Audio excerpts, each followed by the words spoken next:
জুলাই গণঅভ্যুত্থানের ২ বছর পর আন্দোলনে বিভিন্ন বিশ্ববিদ্যালয়ের ভূমিকা নিয়ে চলছে আলোচনা ও মূল্যায়ন। সেই আলোচনায় উঠে আসছে পুরান ঢাকার ঐতিহ্যবাহী বিদ্যাপীঠ জগন্নাথ বিশ্ববিদ্যালয়ের শিক্ষার্থীদের অবদানের কথাও। আন্দোলনের শুরু থেকে শেষ পর্যন্ত রাজপথে সক্রিয় উপস্থিতি, সড়ক অবরোধ, শাহবাগের সংহতি এবং বঙ্গভবন অভিমুখে মিছিলে অংশ নেওয়ার মাধ্যমে আন্দোলনে গুরুত্বপূর্ণ ভূমিকা রাখেন তারা। তবে শিক্ষার্থীদের একাংশের অভিযোগ, এত সব অবদানের পরও তাদের সেই ভূমিকা সেভাবে মূল্যায়ন করা হয়নি। আরিফুল ইসলামের রিপোর্ট, জানাচ্ছেন শাহরিয়ার জামান। জুলাই আন্দোলনের উত্তাল দিনগুলোতে রাজধানীর রাজপথে উচ্চারিত হয়েছিল পরিবর্তনের দাবি, আর সেই আন্দোলনের সামনের সারিতে ছিল জগন্নাথ বিশ্ববিদ্যালয়ের শিক্ষার্থীরা। আন্দোলনের শুরু থেকে শেষ পর্যন্ত রাজপথে সক্রিয় উপস্থিত আন্দোলনকে আরও গতিশীল ও শক্তিশালী করতে গুরুত্বপূর্ণ ভূমিকা রেখেছে বলে মনে করেন সংশ্লিষ্টরা। পুরান ঢাকার প্রাণকেন্দ্র থেকে আন্দোলনের বিস্তার ঘটিয়েছেন তারা।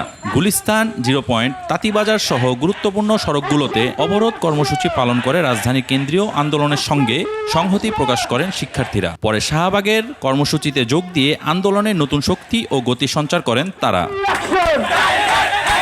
শিক্ষার্থীদের দাবি, আন্দোলনের বিভিন্ন পর্যায়ে যখন অন্য বিশ্ববিদ্যালয়ের শিক্ষার্থীরা চাপ, হামলা কিংবা বাধার মুখে পড়েছেন, তখন জগন্নাথ বিশ্ববিদ্যালয়ের শিক্ষার্থীরা পাশে দাঁড়িয়ে যৌথ আন্দোলনকে এগিয়ে নিয়েছেন।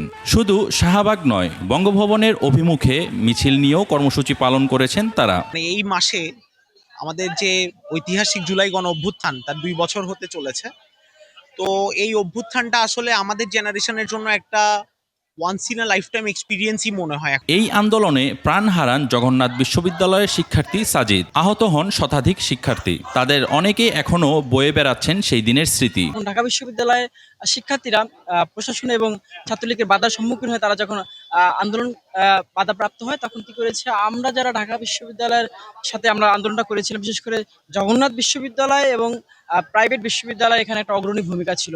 জুলাই আন্দোলনের সুফল দেশ পেলেও জগন্নাথ বিশ্ববিদ্যালয়ের শিক্ষার্থীদের একাংশের দাবি, তাদের দীর্ঘদিনের অবকাঠামোগত ও প্রাতিষ্ঠানিক বৈষম্য এখনো পুরোপুরি দূর হয়নি। তো আমাদের যে প্রত্যাশা ছিল যে একটা বৈষম্যহীন বাংলাদেশ গড়ার, কিন্তু সেই জায়গায় কতটুকু আমরা অর্জন করতে পেরেছি এটা আসলে মানুষ বিচার করবে।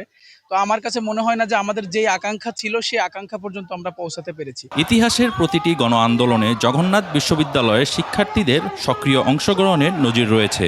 জুলাই আন্দোলনেও তার ব্যতিক্রম হয়নি। তবে শিক্ষার্থীদের প্রত্যাশা, আন্দোলনে তাদের অবদান যেমন স্মরণে রাখা হবে, তেমনি তাদের ন্যায্য দাবি ও প্রত্যাশারও যথাযথ মূল্যায়ন করা হবে।